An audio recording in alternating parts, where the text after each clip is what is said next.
590 KXSP Omaha's ESPN Radio. It's time for the Front Stretch, brought to you by Joe's Karting in Council Bluffs. Online at joeskarting.com. Well, welcome to another edition of The Front Stretch, presented by Joe's Karting in Council Bluffs. Booking, prices, hours, and so much more. It's all located online at joeskarting.com. That's karting with a K. You can give them a call today, 712-256-5278. And tomorrow, you guys are doing your second annual or third annual Customer Appreciation Day? Third annual Customer Appreciation Day. Races are all $10 plus tax all day long from 2 to 10. I'll be out there. I'll have my race cars. Maybe Andrew will show up and get lapped by a few people. Dan, you might as well just stay home. I mean... Well, I'm going to be there in support, but I'm not going to race. I don't want to embarrass anybody. Mainly really? myself. You're not going to race? Mainly myself. Coming from the guy that has a Mr. Bubbles shirt on right now. I can't believe this. I just saw that. Do you lay expect off my anything? Mr. Bubbles. Do you expect anything less? I love it. All right, well, we've got a hell of a show lined up for you today. In Turn 4, we're going to talk with Andrew Koziski. We're going to break down what we expect today at Watkins Glen. We're also going to talk about who's going to sit down in that 22 next year for Roger Penske Racing as they head over to the Ford House. Who's going to drive that 22? There's a lot of good names out there, and there's a lot of unknown names out there. Some boys from the Nationwide Series that could come up. There's even some girls from the Nationwide Series. I haven't been able to tell you. I do have an exclusive on that. I do know who it is going to be. Is this the same exclusive you had on the Dodge? No. The Dodge staying in NASCAR in 2013? Quit it. It's going to, I mean, man, I tell you what, I've laid off of you all year long on some of the things you've been wrong. It's on like Donkey Kong. Well, you know who's going to be in that 22 car next year. You can't say it till turn 4. Yeah, we'll save it for turn 4. All right. In turn 3, we're going to sit down with Shane Hyatt, driving number 21H Modified, races out of I-80, Eagle, and a couple other tracks. Yeah, just came actually last week. He just went down to Hayes, Kansas. Mod Mania, I believe is what it was called, and finished 6th down there. Super nice guy. Going to be a great guy to interview. Fun guy. And we will talk to him in Turn 3. Turn 2, as always, it's the Fast Five. 5 stories that are dominating the NASCAR world. But before we get to all of that, this turn is brought to you by the Auto Connection, 21st and P Street. Preventative maintenance is key to keeping you on the road and saving you some money, so let the fine staff at Auto Connection give your car a once-over and make sure you're not headed for a costly repair. Fixing the problem before it becomes an even bigger problem is the way to save some money, because problems breed problems. As they always say in NASCAR, cautions breed cautions. Well, one problem will lead to another problem, and pretty soon you're busting out the credit card rather than the checkbook.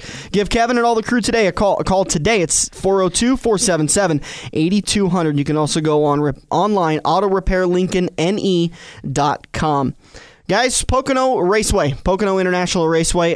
Before we get started, I want to talk briefly, before we get into the actual race, about stuff that happened after the race. Very tragic events. Brian Zimmerman lost his life just moments after the race. He was struck by a bolt of lightning, as was 8 other spectators as they left Pocono Raceway. Brian, unable to be revived by emergency staff on the scene, and was pronounced dead. Let's talk really quickly about this, because there's not much you can really do. Getting struck by lightning, less chance than being in a plane accident. Is there anything you guys think NASCAR could have done? Anything they could have done? No, definitely. I mean, what are they supposed to do? It's the same as any kind of sport. Baseball, football, when rain's coming, as a spectator, you know that it's coming, and you gotta try to save yourself, get underneath somewhere, get out of the way, get off the aluminum bleachers, everything you got to do. Well, the crazy thing was, he was loading up his car with his kids around him and his wife around him.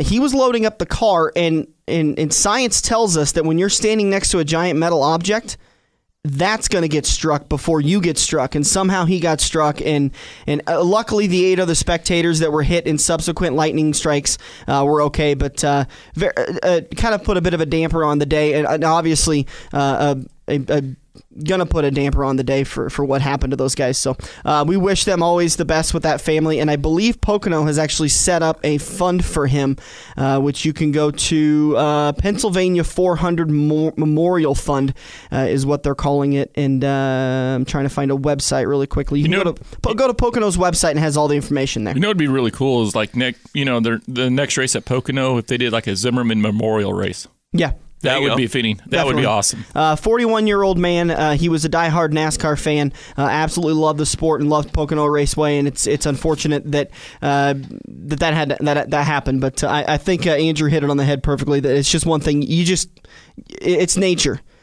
it can happen at any time. And you're at your own risk, I think is what it says everywhere you go. And it's not like a tornado where they could see it coming. I mean, this was something that the lightning, it happens, and it always rains and storms in Pocono in this time of the year.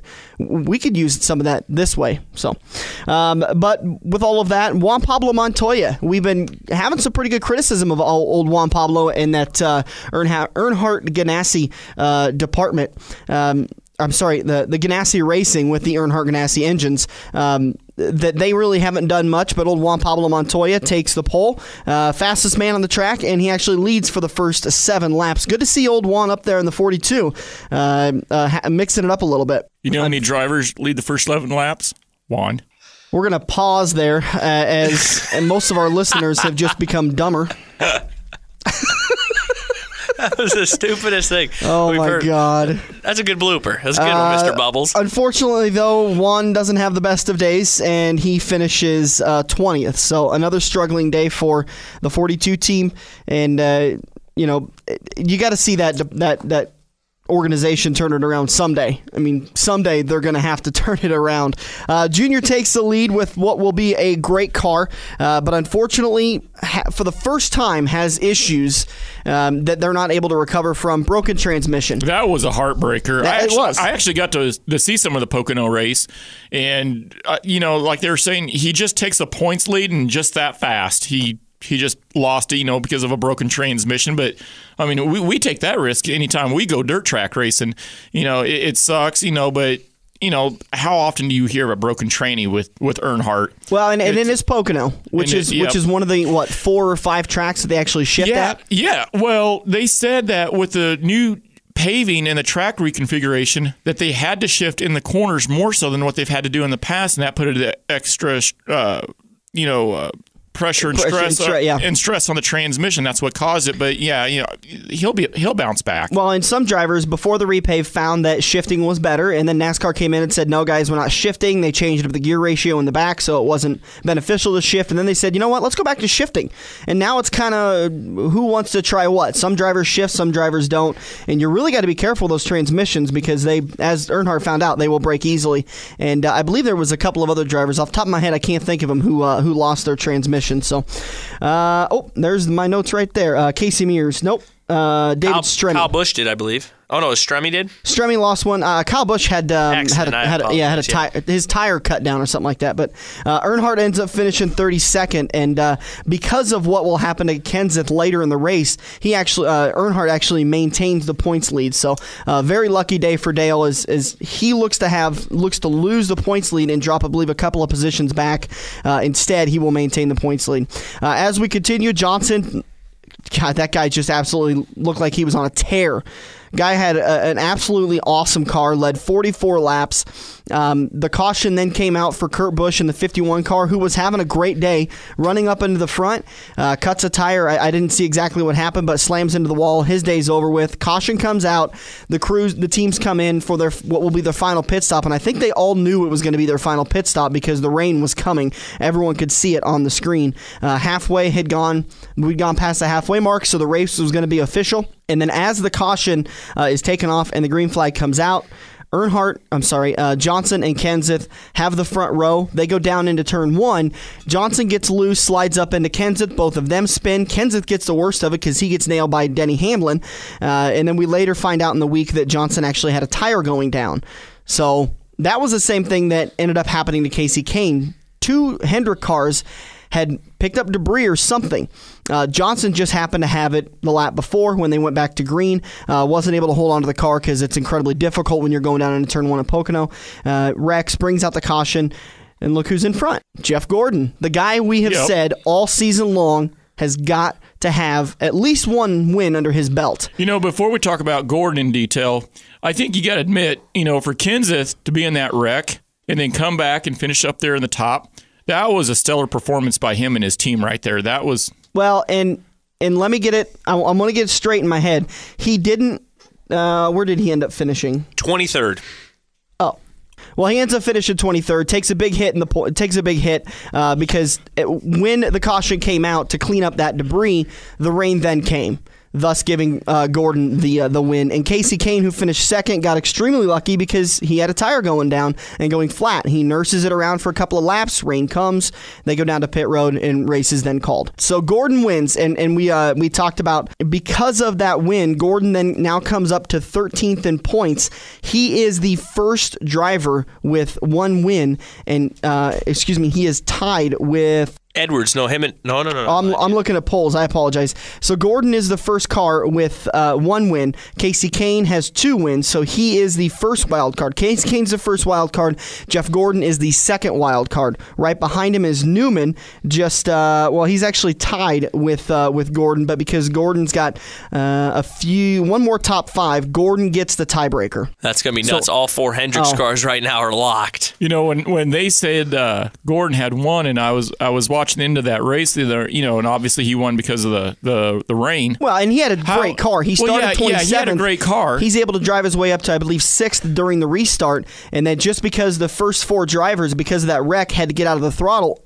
Gordon's able to go underneath and take the lead. What I was thinking about, though, was look at here on the front stretch all year long, we've been talking about Gordon's had a very unlucky year. He's had miscue after miscue. Lady Luck has kicked him in the nuts. I disagree with the miscue part. It has been simply equipment failure and bad luck. Well, miscues, bad luck. To me, it's all the same. But he's had all this bad luck all year.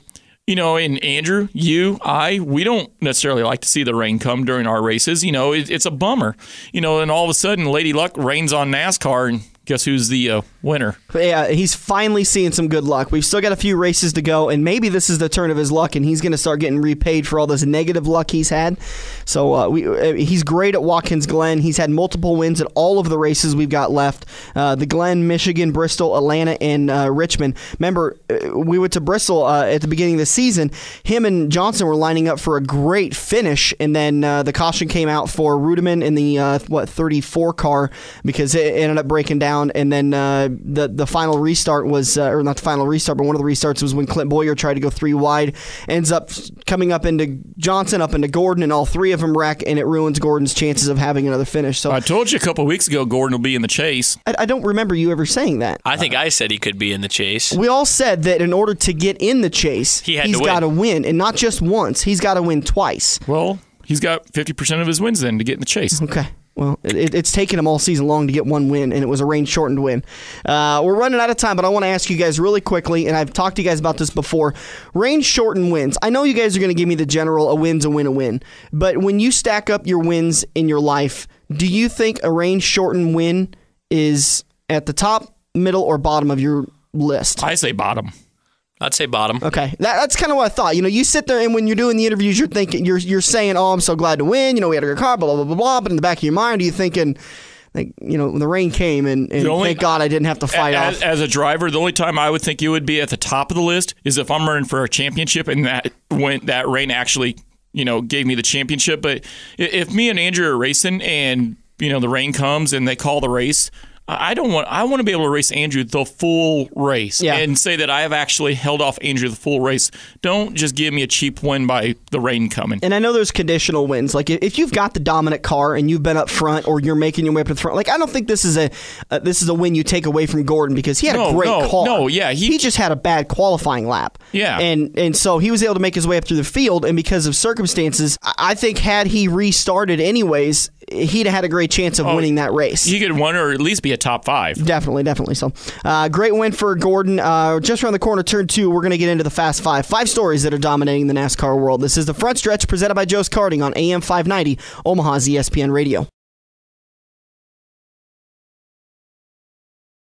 This is the Front Stretch on AM 590, brought to you by Joe's Karting, online at joeskarting.com. Well, on to turn 2 here on the Front Stretch, presented by Joe's Karting at Council Bluffs, online at joeskarting.com. That's karting with a K. Let's take over to the Fast 5. 5 stories that are dominating the NASCAR world. Penske will purchase engines from Roush Yates Racing in 2013. Jack Roush announced on Monday that he had entered into an agreement with Penske Racing to have Penske run Roush Yates engines in 2013. No word yet on what will happen with the current Penske Racing engine department, as it fields about 60 to 80 80 employees, and I know that's a big thing for Roger, is to make sure those employees are taken care of for 2013. But with what we have in number 5, it's kind of shaky as far as what's going to go on. But we have talked about it all season, well, since Penske made the announcement back in March that he'd be switching to Fords. Is he going to partner with Roush Rates? Is it going to be a purchase agreement? Is it going to be a manufacturing agreement? What's going to go on with that? And as it seems right now, just for 2013, he's going to simply buy engines from Roush Yates. On to number 2. What's number 2, buddy? NASCAR is evaluating their weather policy. For future references, all NASCAR races will be held on a beautiful 80-degree sunny afternoon. No, actually, in the wake of tragic events Sunday afternoon at Pocono Raceway, where Brian Zimmerman was killed by a freak lightning strike, NASCAR has said that they are looking into the need for an emergency response action to weather-related events. Zimmerman and 9 others were struck by several lightning bolts as they left Pocono Raceway. Brian was standing at his car loading it when he was struck. Emergency crews responded in minutes, but were unable to revive Zimmerman. All other victims were treated and released. And we talked about this a little bit in turn 1.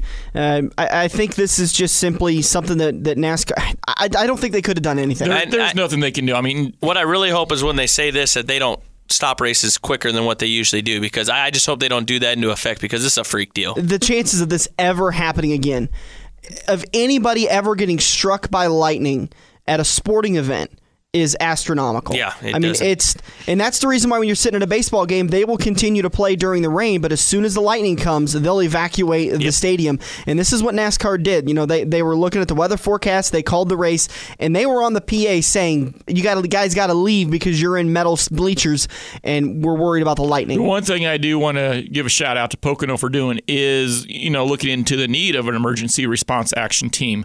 That tells you right there that they're being proactive. I mean, I'm sure they understand that this is a freak situation, but, even in the freak situations, you got to have a team ready to respond in those certain instances. So, kudos to Pocono. And if you want to help contribute to the Memorial Fund to set up a benefit that has been set up for the victims of the lightning strike, you can go to PoconoRaceway.com, and on their main page is a fund established so you can send in money and contributions to help them out. So they're definitely doing what they can to make sure everyone's taken care of in a horrible situation. Number 3, A.J. Allmendinger tested positive for Adderall. On Wednesday, A.J. Allmendinger broke his silence as he sat down with ESPN and NASCAR radio on Sirius Radio. Allmendinger announced that it was Adderall that he tested positive for, and it was a pill he took that was given to him by a friend of a friend. After he tested positive, he was asked to produce a prescription for Adderall that he was unable to do. Thus, he was suspended from NASCAR competition and is currently participating in NASCAR's Road to Recovery. I listened to that interview several times, and you can just hear the heartache. And this is something that we kind of sat down and said, you hope and pray that this was something that he didn't get third party, because what a horrible way to throw your career away. And it's Adderall. I don't think anybody's going to sit here and say, I mean, a lot of college kids I know take it to study for tests and everything. It's a pain reliever. Right? It's a stress reliever, if anything. It's a prescription-required drug for people with ADHD. Yep, anxiety. Something that probably all of us in this room should be taking, but we choose not to. Maybe not you. Well, no, you're kind of twitching now, Andrew. But anyways, so he simply talked about it. He got to the track Wednesday at Kentucky. He was tired. He was run down, and a friend of his had a friend that said, here is a supplement that I use during my workout. He called it one thing and didn't mention what he called it, but it was something that AJ had taken in the past, had then tested and passed for, so he thought it was good and clean. Turns out the pill was actually Adderall, and it's not necessarily that is, it's my understanding that it's a banned substance, but that it's something that he was not able to provide a prescription for, and that's what got him in trouble. Ultimately, it just came down to where Dinger was just careless in his choices and his actions, and he paid for it. Predictions: is A.J. Allmendinger done in NASCAR, or will we see him racing again sometime? And I'm saying NASCAR sanctioned events, so it could be Truck Series, could be Nationwide, could be Cup. Yes, I think you'll see him racing.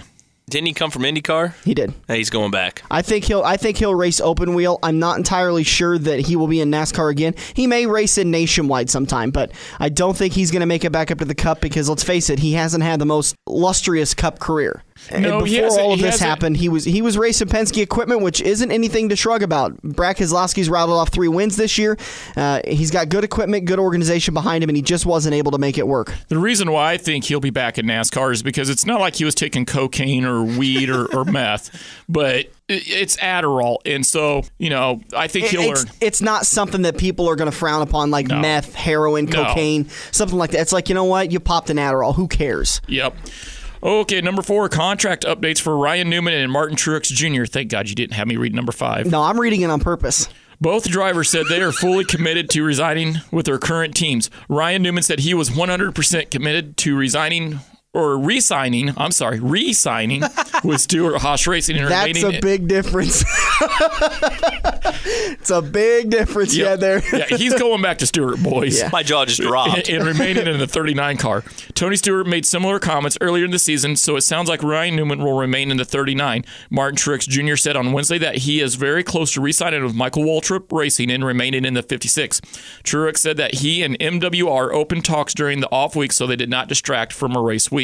It's good to see those guys. I know Martin Truex Jr. has absolutely no reason to leave Michael Waltrip Racing. Having a great season. That organization is doing great. Both of their cars looks like they're going to make it into the chase, which is the first time in history for that organization. So a good thing. I've always liked Martin Truex. I've never had anything against him. I think he's a good, clean race car driver, and it's good to see that he's going to be able to sign back with MWR. And I like the Napa know-how commercials. Yeah, those are great. My favorite one is actually the Tums commercial with Michael Waltrip when the barbecue is, or the spare rib is whipping him in the face.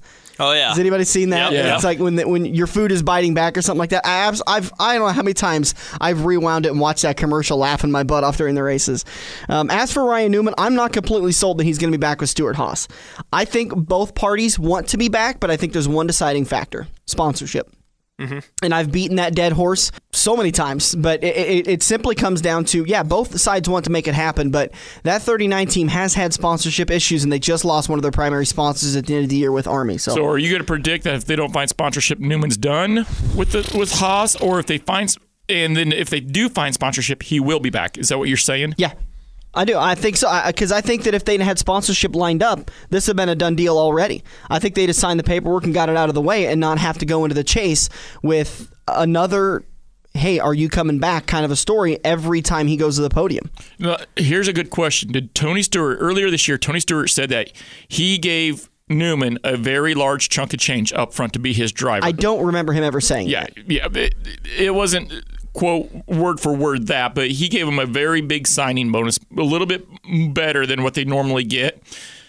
So maybe he was thinking, okay, well, sponsorship's not going to be that hard to get for Newman come 2013. So if I pay Newman to stay with me a little bit more than maybe what he should have gotten, it's not going to be a big deal. Now all of a sudden Stewart's kind of going, sponsorship dollars. Yeah, I think that's simply what it comes down to. Tony did say earlier in the year that it is his goal to re-sign Ryan, and I want to key on that word, goal, to re-sign Ryan. As much money as he put into Ryan? Oh, yeah. It might simply come down to the fact that he doesn't have enough money to run Ryan Newman and Danica Patrick, so he's going to let Ryan go, bring Danica up to run the 39. She brings the GoDaddy sponsorship, and all of other Ryan sponsorships will transfer over to that car with Danica Patrick driving it. I hope not either. The fact of the matter is, she pushes the needle, though. So if we want ratings, we want butts in seats, well, she needs to come up to the Cup level. Whether she's ready for it or not, people will watch. You just hope that it's not too soon and it screws her up. On to number 5. And let's see how delicately we can do this. Dodge has made the announcement that they will not be returning to NASCAR in 2013. No. I know. We had guarantees and promises last and week, bets 2 weeks ago, that Dodge would be returning, says the great Buddy Ray. Mr. Bubbles. You're going to take your lashings. I apologize. Through a teleconference, I don't apologize. Through a teleconference on Tuesday, Dodge executives announced that they have decided to not return to NASCAR competition for the 2013 season. Ralph Giles, president and CEO of Street and Racing Technologies, the brand that owns Dodge and Chrysler Group LLC, said, "We have spent an intensive amount of 5 months working to identify and evaluate all options for our future involvement in NASCAR. A number of opportunities emerged, and our team worked diligently to put up a structure together together with that organization to fit our overall business and competitive objectives. We have been pleased and enthused with the amount of interest by teams and sponsors over that time, and in the end, we simply could not develop the right structure. This is not the first time the Dodge has decided to pull out of NASCAR. It exited the competition in 1977 and did not return until 2001. Since then, they have racked up 55 wins, but no championships. Frankly, okay, congratulations. That's such a broad statement. Hey, by the way, I'm going to go out on a limb and say a woman will be president someday. Oh, it could be 50 years from now, but eventually I'll be right. But the thing is that I've been saying it the whole time, and Andrew, I think we've seen the writing on the wall that Dodge wasn't coming back. The fact of the matter is, when I actually saw this, I was shocked. I don't want Dodge to leave. I really don't either. This is one of the major manufacturers. This is all about an American sport. This is American pride. Chevy, Ford, Dodge, and people did not like it when Toyota made their way into the sport, and Toyota's had a heck of a lot more success than Dodge has. So it's unfortunate, but hopefully in a couple of years, Dodge will be able to find a team that is looking for a different structure and are able to sign a team that is in a contract year. So as of right now, Dodge not returning to the competition in 2013. So unfortunate for that, and Bud, you're going to take your lashings over the next couple of weeks. So especially in turn 4 when you've got this super secretive person that's going to be driving the 22. I will not be wrong. Around the corner, we're going to talk with Shane Hyatt, driving the number 21H Modified. Shane, we sat down with him on Wednesday night and had a great conversation with him. You're not going to want to miss it. This is The Front Stretch, presented by Joe's Karting on AM 590, Omaha's ESPN Radio. You're listening to The Front Stretch on AM 590, Omaha's ESPN Radio. Brought to you by Joe's Karting in Council Bluffs. Online at joeskarting.com. Well, this is Turn 3 on The Front Stretch, presented by Joe's Karting in Council Bluffs, located at 23rd Ave next to AMC Theaters and online at joeskarting.com. That's karting with a K. Get to Joe's today and tomorrow, as it's going to be Customer Appreciation Day, the third annual Customer Appreciation Day. Just $10 plus tax for racing all day long, 2 p.m. to 10 p.m. Get to Joe's in Council Bluffs. Get more information online at joeskarting.com. That's karting with a K. You can also find all your information on you guys' Facebook page. We are joined this morning on the phone with the driver of the number 21H Modified, Shane Hyatt. Shane, thanks so much for sitting down with us. Yeah, thanks a lot for having me on the show. I really appreciate it. Talk a little bit about, as we get started with this interview, talk about how your season's going, and some highs and maybe even some lows you may have experienced. This season we started out really good with a new car and had a big crash down at Eagle Raceway, and we had to get a new chassis or whatever. But ever since we did that, we kind of been having a really good part of the end of the season. We won a feature up at Columbus and been running about top 10, top 5 about every week we've been out so far with this new Razor chassis. So we're really looking forward to the end of the season and all the specials that we're going to come up here. Now, Shane, this is Buddy Ray here in the Front Stretch. Kind of give us a little bit of history about Shane Hyatt. Ultimately, what got you interested in racing? Where'd you come from? What'd you start in? Stuff like that. Yeah, sure. I kind of grew up around racing ever since I was, through walk, basically. My dad used to help Tom and Kenny Swoboda race back in the early 80s and early 90s, and we kind of just traveled around watching Tom race all over the place, and kind of growing up, he was one of the drivers I really looked up to, him and Kenny, his brother Kenny Swoboda, and ever since then, I've been hooked on it, and we kind of started out in 2006 with a IMC hobby stock. Raced hobby stocks for about 3 years. In 2008, we won quite a bit of features in our hobby stock and a track championship at US 30. And from there, we in 2009, we got our first IMC modified and raced a little bit there, off and on, and ended up winning the 2009 Central Regional Rookie of the Year, which was really awesome. I was really proud of that. And then from there on, we've just been racing modifieds ever since, just trying to hit every track, race as much as we can, and hit up some of the specials and stuff at the end of the year. And, we try to go down to Vegas every year and the IMCA Super Nationals and just wherever we can race. That's what we love doing, and that's what we, try to do as much as we can. So now you're talking about a lot of these races you've been in. You've won quite a bit. I've seen you win a lot of races. What's your favorite? What's like the biggest win or biggest success? Maybe it was a second place. You started dead last in a national race and you got second. I mean, a win sometimes isn't your favorite race. What is your ultimate win or favorite race? I would say there's probably a couple that come to mind.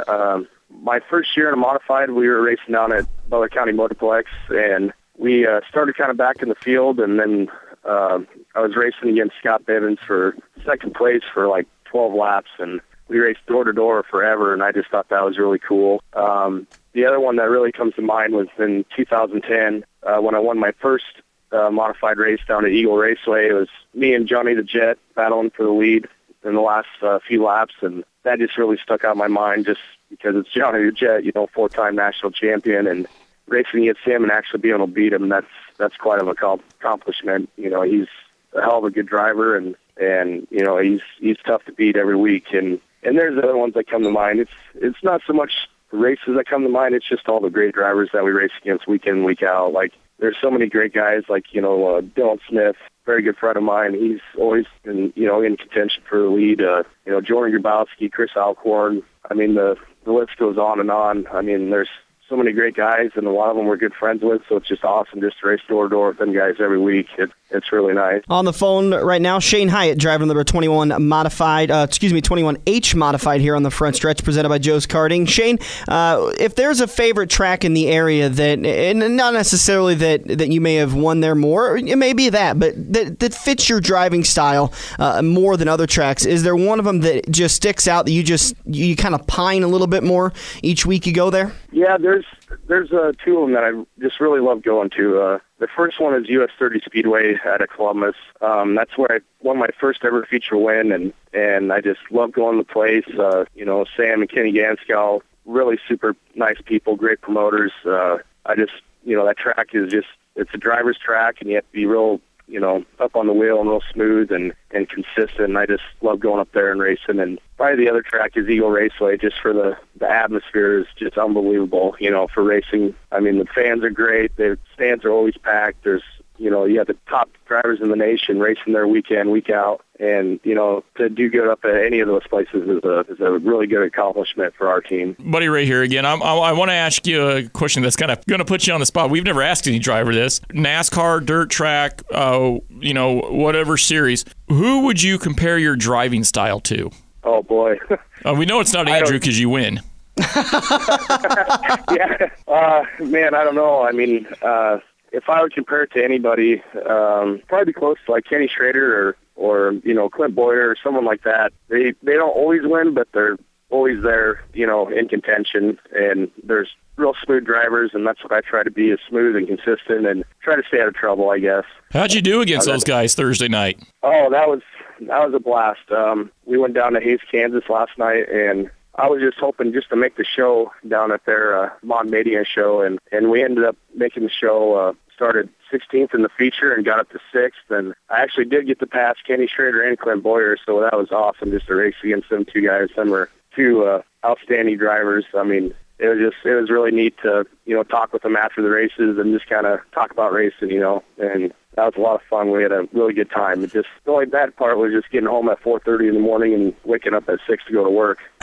We had a great time. So I never understand. All these guys come around, they beat Clint Boyer, Ken Schrader, all these guys that race professional, but they don't ever get a chance. You never understand. You would think that the best racer would go and win every single race, wouldn't you? Yeah. You would think that, and I know watching Shane every week at Eagle. I've never been to US 30 Speedway out there in Columbus, but I know watching Shane at Eagle every week. He's absolutely right. You got to be on the bars. You got to be on the throttle. You got to be smooth and consistent. But 99.999% of the time, you will never see Shane Hyatt out of place. He knows where he's going. He knows what he needs to do. And it's guys like this, Andrew, and you bring up a damn good point. It's got to. I would think it's got to move heaven and earth for Shane Hyatt to pass these two guys that he looks up to driving the modifieds. But we need guys like Shane Hyatt in NASCAR, whether it be nationwide or cup level. I agree, 100%. Moving on to that question a little bit, Shane, what do you feel like your future's like? Has there been any kind of prospecting, any kind of interest from any teams or anything you're planning on moving up to? No, I mean, for the most part, I'm diehard, modified fan, racer, and that's kind of what I want to do. I mean, at some point, I'd love to try to race a late model at some point, but as of right now in my career, I guess you'd call it I'm just satisfied being at a modified level. I mean, you can go anywhere in the nation and you can race anywhere, and that's what we love doing. And as far as, I never thought I would ever make it to any type of NASCAR deal or anything. We were just always out there to have fun and try our best and just put a good show on for the fans. And, just from growing up watching all the local guys, that's what I want to be, is someone to the young kids to look up to and to root on, week in, week out. That's what my goal is, for racing. Shane, there is I'll give you a lead in NASCAR. There is an open spot in the 22 car for next year. You'll want to call Mr. Roger Penske. Not a big name or nothing. Yeah. Not sure if you've ever heard of him. Yeah, maybe I'll give him a shout after we get off the phone. And I'm pretty sure no one has called him yet. So just you could probably just take a day or two and still be the first one in. Well, we might have an inside streak here with Andrew Kaziski. So I mean, yeah. You're telling me, Andrew, you've never rubbed elbows with Penske? No. Or maybe your dad has? Possibly. Yeah. Well, still on the phone with the Shane Hyatt, driving the number 21 H Modified. Shane, how you doing in the points at your tracks this year? Honestly, I think we're in the top 10 at all of them. After that crash at Eagle, we missed a weekend at each one of our weekly tracks. So it's tough. It's tough. It's kind of hard saying where we're at. I know at Columbus we're probably in the top 6. As far as Beatrice, we were racing there weekly, but then my job kind of got in the way of going up there every week.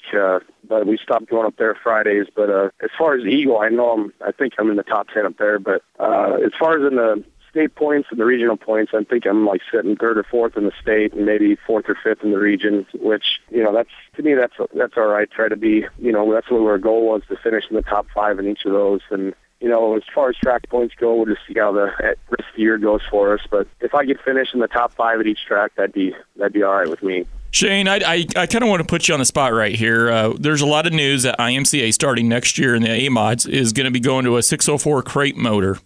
And you're not just Joe Schmo racer in a modified. You're Shane Hyatt. You travel. You're top in your region. You're top 10 in the points week in and week out. I mean, you're a force to be reckoned with. With that comes a lot of knowledge and respect.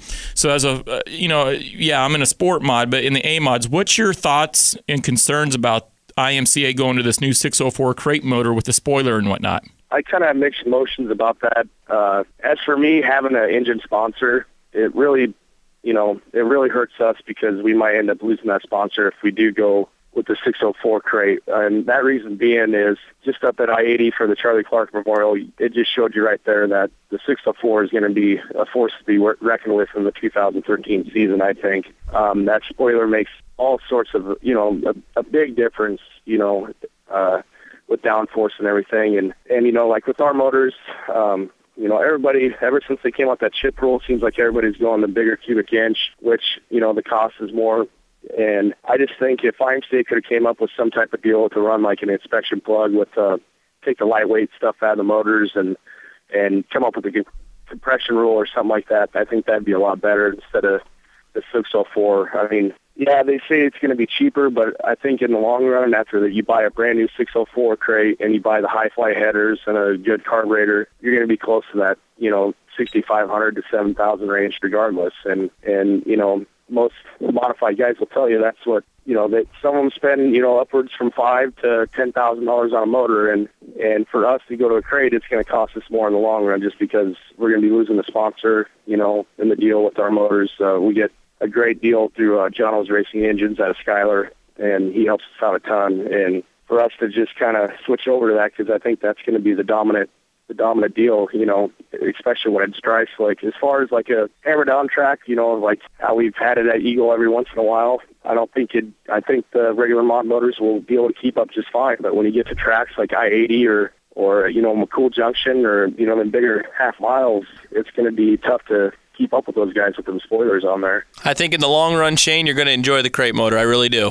Yeah, and, it wouldn't bother me any. It'd be a little bit less work, but like I said, it's just something we're just going to have to try and just see how it works for us. We might love it and we might hate it, just something that we're going to get one for next year and we're going to try it out and see how it goes. I mean, it's just one of those things that, that's how the sport goes. It keeps on evolving and you got to stay with the game and you got to keep building your team off of whatever it is, and regardless, we're going to try it and see how it works for us, and I guess time will tell, Wrapping up with Shane Hyatt, driving the number 21 H Modified. Shane, where can people find out where you're racing weekly? Do you have a Facebook page or a website?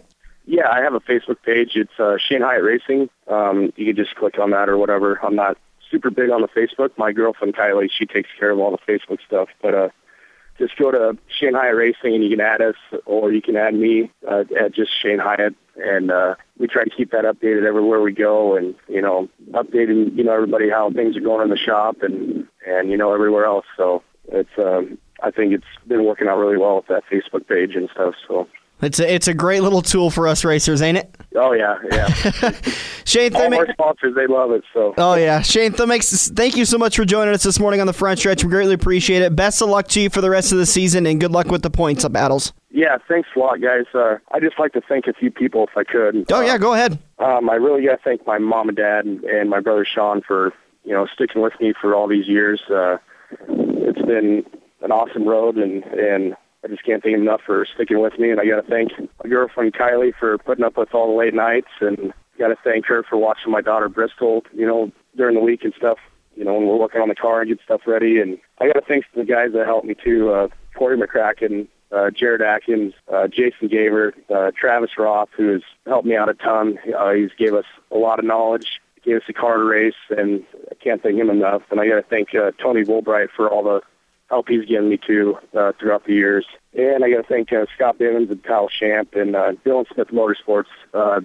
Goki and Lisa and Dylan, they've helped me out since day one of the modified, and them guys are awesome. I can't thank them enough either. So. And then, if you don't mind, I'm kind of dragging it on. I like to thank some of my sponsors, too. But hey, you know what? This isn't the Oscars. We're not going to give you the wrap it up light. Go right ahead. All right, thanks. We don't have to listen to Dan talk. Yeah, the more you talk, the less we get to. So maybe you should wrap it up. Yeah. I'm just kidding. Right, Go ahead. Finish you with your sponsors. All right, thanks, guys. Got to thank Jono's Racing Engines. He's been with me from day one, giving me awesome power at an affordable price. He's a great guy. Then I got to thank Shop Easy Liquor Mart, J&K Motorsports. I got to thank Benish Service, Nate Stanley Roofing, Canoes Farms, Roth Racing, Casey Auto Supply, Ballish Daycare, Ryan's Roadhouse, the Wetlands Bar and Grill, and Want Trucking. And I also got to thank Scott Angel for all the vinyl work he's done for me throughout the years. Makes our car looking nice, and that's what we like there too. And another thing I'd like to send out there, I'd like to send out get well wishes to Ken Ganskow for a full recovery. He just had a quadruple bypass surgery, and hope the best that he recovers from it fast and gets back on the racetrack at US 30 and gives us an awesome track to race on. Other than that, that's about all, guys. Can't thank you enough for having me on the show. It's been great and had a lot of fun. Well, we appreciate you coming on and taking the time, and I got to tell you, this is a first for us. No one has come on and done a thank you to their sponsors. That was awesome. Yeah, I thought that was great. We talked about at the beginning of the season, like this would be the opportunity for people to come on and thank their sponsors, and nobody has done it yet. And that's why we created the Front Stretch, because I wanted to get the dirt drivers on here, and no one... Sponsor, yeah. Way to be a pioneer, Shane. Thank you so much for joining us, and have a great day and have a great rest of the season. Yeah, thanks a lot, guys. Thank you. Bye. Shane Hyatt, driving the number 21H modified out of I-80 Eagle US 30. So great guy, great race car driver. The best of luck to him. Just around the corner is turn 4. We're going to talk with Andrew Koziski for the Infield report. We're going to talk about Watkins Glen, preview that, and we'll also talk about who is sitting down in the 22 for Penske Racing. We'll be back. This is the Front Stretch on AM 590, Omaha's ESPN Radio. This is the Front Stretch on AM 590, brought to you by Joe's Karting, online at joeskarting.com. Well, we're getting the signal of 1 to go, and we're headed into turn 4, salvaged by Koziski Auto Parts. You're looking for quality used parts to get your car or truck back on the road. You can give an experienced salesperson a call today and let them help you find the right part to get you back on the road and get your car back in running condition. Give Andrew or any one of the experienced salespeople a call today, 731-4592. You can also stop by 50th and I Street. Lifetime warranty on any of the parts you get from Koziski Auto Parts. Team PRP, Premium Recycled Parts. Compressors, air conditioning compressors still the big item? Oh, hot right now. Are they running out? Are you guys getting kind of No, low we're on not going to run out. Nope. Okay. I might need one by the end of the year. Mine's brand new, but man alive, has it been getting to work out this year? There you go. Let's talk about the Infield report. We're going to talk about who's going to sit down in that 22 next year for Roger Penske Racing. There's a lot of drivers out there that are available. Brian Vickers is going to be available. Ryan Newman, I still think that we talked about it in Turn 2, he hasn't exactly signed with Stewart-Haas, although he's said, I would like to. It wouldn't be a far cry, and I don't think it'd be a reach for him to come back into the 20. He did race the 2 for Roger Penske for years before signing with Stewart-Haas Racing, so it's a possibility that he would come back. Any predictions you guys think, and anybody you think you could possibly see sitting down in that 22? I'll talk first since Bud's 100% sure he knows. I think we're going to have to wait a few months to see what happens with Joey Logano and Matt Kenseth, one of those guys. Reed Sorensen could pop back up there. I mean, one of those guys could be in there. Brian Vickers, he's still a good racer. Any one of these young guys could pop up in there and be good. But like I said, we're going to have to wait a little bit to find out exactly who it's going to be. But being a part with Keselowski, you could throw me out. I'm not going. And Kes did say earlier in the year, earlier in the week, he would like to have a say in who his teammate's going to be. I kind of wonder if Roger went, no, yeah, okay, we'll do that. Okay, Brad, here, everything for you. I'll send you an email and let you know who it's going to be.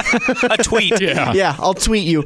And then you talked about the plethora of talent that's down in the Nationwide Series. I think NASCAR's in a very good position where they have got some seriously talented drivers down in the Nationwide Series that are just foaming at the mouth for an opportunity to come up. Trevor Bayne is one of them.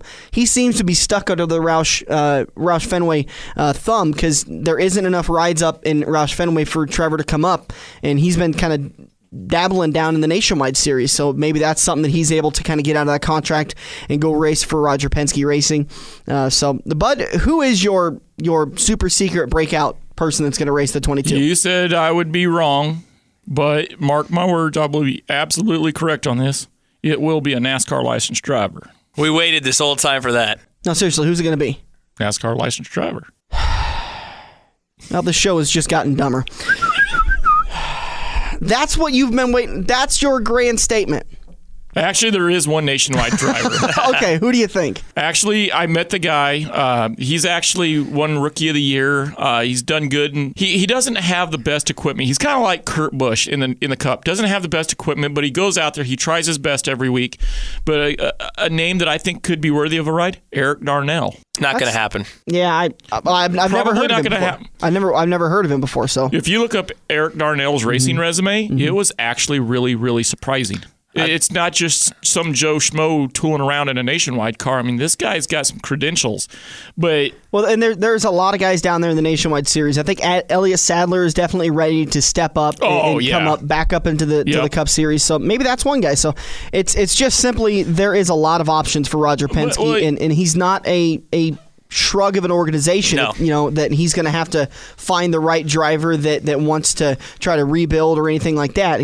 He's going to have his pick of the crop. Here's an idea. We're looking at these new guys coming up through the series. They're foaming at the mouth, as you guys are calling it. But what about some of these old timers that you don't see in a full Cup ride? Sterling Marlin, Joe Nemechek. I don't think they want to waste their money with it. I think they're going to have to go with somebody that's like a Logano that's looking for a ride. Kenseth, Vickers. But I do like where you're going with that, and I think you got some validity with that. Mark Martin may be looking for a full-time ride. I mean, that guy did his retirement tour, 8 years ago, and he's still running full. I mean, well, how cool would this be if you got a driver like now Keselowski? Now, Andrew, I know he's not your favorite driver, but Keselowski is not bad. He can wheel a car. But if you bring Keselowski in as young as he is, and you bring an older statesman like a Sterling Marlin, a Mark Martin, Joe Nemechek, or even back in the day, he's not around no more. But say like a Harrigan, just somebody older like that can get the job done. If you had the old school versus the new school. If you was to marry those two powers together, how cool would that be? So it wouldn't shock me if it's somebody that's not, foaming at the mouth. Well, you ask drivers like Jimmy Johnson, Jeff Gordon, and Dale Earnhardt Jr., who has taught them the most, they will tell you unequivocally it's Mark Martin. You ask drivers like Martin Truex Jr. and Clint Bowyer, what has been the turnaround in 2012 for Michael Waltrip Racing, they will tell you it's Mark Martin. That guy who did Mark Martin find? Joey Logano, yeah. Logano, yeah. Well, I mean, he was one of them. He recommended him to Roush. So, but Mark Martin is is Father Time when it comes to NASCAR. To any driver would pay an ungodly amount of money to sit down with him for an hour or 2 hours and just be able to pick his brain. And he will tell you every single track exactly where to put your car and when it's doing this, why it's doing that. When it's doing this, why it's doing that. That kind of stuff. The guy has a plethora of NASCAR knowledge, and it might very well behoove Penske Racing to go ahead and pick up Mark Martin, sign him for a full season, run him, because he comes with sponsorship. He's an easily sponsorable guy. He comes with tons of sponsorship, and to be able to sit there and talk to Brad, hey, listen, here's where you need to kind of work things out. And that may be the one deciding factor that Brad needs to get that championship. Get some old school in there. Definitely. So that definitely something to keep an eye on. Silly season is full and underway. We're still waiting to find out what Matt Kenseth is going to do, exactly what's going to happen with that, what happened with Joey Logano, Martin Truex Jr., so many guys under contract years, and they've got availability to, and it's something that I should also bring up, that with Ryan Newman sitting there, he's kind of got some bargaining chips with Stewart-Haas Racing to say, I could go race the 22 for quite a bit of money. Yeah, and when you were talking about Danica Patrick earlier, how horrible would it be if Newman lost that ride to Danica with a 39? Danica brings a sponsor. Newman, in my opinion, is far more developed as a NASCAR Cup driver than Danica. Oh, yeah. That's an easy statement there. Yeah. So Danica takes over that 39 ride with the GoDaddy sponsorship, and all of a sudden Danica's not, performing on the track to Newman's, what Newman was able to do. Yeah. How bad does that fall back on Stewart? I honestly, as long as he's making a profit, I don't think he cares. Yeah. And that's what it comes down to with these teams. You got to turn a profit each and every weekend, or at the end of the season, you got to make money. And if Danica's finishing 25th and 30th, but yet all of her rides paid for, and Stewart-Haas is turning a profit, I think he'll sit there and go, you know what? She's developing. I'm going to give her 3 or 4 years to develop. And as long as she's making me money, or she's not costing me money, that's fine. Yeah, see, I just don't buy that. We'll see. I think if Newman is knocking out top 10s and Danica's knocking out, 21st, 22nd every week, even if she does have a full ride, I think Stewart would actually question his judgment. I don't think so at all. He's going to say in every single interview. Andrew? You're looking over there all smart like. I wish Danica Patrick would race for me. Period. Let's preview the Glen really quickly. Last time we were there, let's see. Let me turn to my Watkins Glen. Hey, you know what? We haven't been to Watkins Glen yet. We were at Sonoma, that I was thinking of. I just want to see Biffle and Boris go at it this year. Oh, yeah. That'd be cool. To see Boris Said. I kind of wonder if Said's going to be able to get into the race. Obviously, we recorded this on Wednesday night, so we don't know the entry list yet for the Watkins Glen, but you kind of wonder if Said's going to get into it, because before he was a ringer. He was one of those few guys that they brought in to run these road courses and get some sponsors up there and get some championship points, but he hasn't been doing so great lately because all these other drivers are kind of starting to pick up on these road courses, and they're starting to do a lot better. Well, he's just more into road course racing overall than more. He would take a NASCAR ride, but he comes from a karting background, and he likes road racing, I think, a little bit better than just round circle track stuff. Well, he's definitely the man that dominates road courses, and he's good at Watkins Glen. He's had some good finishes. He's had some really close wins. So, who are your guys' predictions for Watkins Glen? My prediction for Watkins Glen after the race out on the West Coast earlier this year, I'm going to take Kurt Busch. He looked really good late in that race. He had a few mechanical problems with the cars, and he overcame them, and he really willed that car, and he had, I think, third back then. He's not a guy to discredit at this Watkins Glen race, and I think he'll be up there. I take him for a win. I don't think he'll win, but I'll pick him for the win. I tell you what, that's not a bad pick. He did finish third, had a great car, and had a very emotional post-race wrap-up where he thanked a lot of his crew for putting that great of a car together for him. He also has a karting background, which favors road course racing. Andrew? He's going for 2 in a row. Picking Jeff Gordon. You're going for Jeff Gordon. Not a bad pick. I'm going to go ahead and go default here. I'm going to go Tony Stewart. Jeff Gordon and Tony Stewart hold the record for the most wins during road courses in the NASCAR circuit. I believe Jeff has 9. Tony has 5 between Watkins Glen and Sonoma. Tony's got 4 at Watkins Glen. So should be a good race this afternoon. We thank everybody for joining us. We thank you so much for listening. Thank you to Shane Hyatt for sitting down with us. Great conversation with him. Hope you enjoyed it. You can see him each and every week at Eagle Raceway and and US 30, right? Come down and see me tomorrow. Next week, we're going to talk with Johnny the Jet Sadoff, who races out of Eagle. So that'll be a great conversation. Talk about racing history. That guy's got some racing history. Oh, dear. Don't forget, tomorrow from 2 to 10 at Joe's Karting. It's Customer Appreciation Day, $10 plus tax. Get to joeskarting.com, karting with a K, for all of the information. Thank you so much for joining us. This has been The Front Stretch, presented by Joe's Karting on AM 590. We'll